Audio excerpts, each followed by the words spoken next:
So it was a stunning first of the season defeat for the Kansas City Chiefs and a big win for the Buffalo Bills last night. With a final score of 30-21, the game pushed the Bills closer to their goal of being the AFC's top seed. And Bills quarterback Josh Allen cemented his spot in Buffalo history with his 244th touchdown. He's now tied with Jim Kelly for the most touchdowns in team history. For more on this weekend's action, let's bring in CBS Sports NFL writer Shanna McCarriston. And Shanna, I think you predicted the Chiefs would be defeated eventually not too long ago on this show. Now they have. How do they recover from this loss? Yeah, so I'm going to appropriately quote Taylor Swift here and say to Chiefs fans, don't say I didn't warn you. This game has been one I've been circled on my calendar as the game the Chiefs are probably going to lose. Josh Allen has now won 4 consecutive head-to-head matchups against Patrick Mahomes in the regular season. That's important to note, just in the regular season. Now, what the Chiefs need to do, they still have the better record. They just need to secure that home field advantage. Because if and when these two teams meet again down the road, the Chiefs would prefer it to be at Arrowhead rather than Buffalo. Those are two very difficult places to play.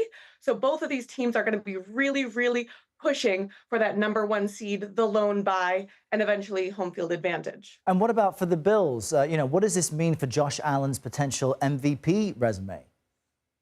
So Josh Allen is an excellent quarterback, has been his entire career, and this just showed yesterday. Now, Tony Romo, CBS's own Tony Romo, put it perfectly. You can't beat the Chiefs by accident. You have to be aggressive. You have to be intentional. And that's what Allen was on that 4th down play that was not just a first down, but it was a touchdown and sealed the deal for the Bills. I think what Josh Allen needs to do now is really, really start to beat Patrick Mahomes when it counts, which is in the playoffs. He could have a chance to do that this year. We don't know how everything's going to shape up, but that's kind of been his Achilles heel. He's great against Mahomes. In the regular season, it's the postseason that they kind of struggle. And just in the last few seconds, the Steelers beat the Ravens without even scoring a touchdown. How? The Steelers are a team that can get it done. When their offense is struggling, their defense forced 3 turnovers.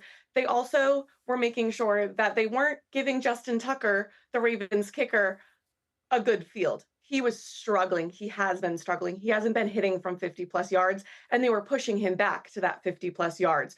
So the Steelers they're an experienced team. They're excellent coaching, and they're strong on all 3 phases. So they use whatever phase they need to get the job done, and they maintain sole possession of that #1 spot in the division, which will be huge going down the line. All right, Shanna McCarriston's predictions coming true. So always good to have you on the show to give us some insight. Thanks so much.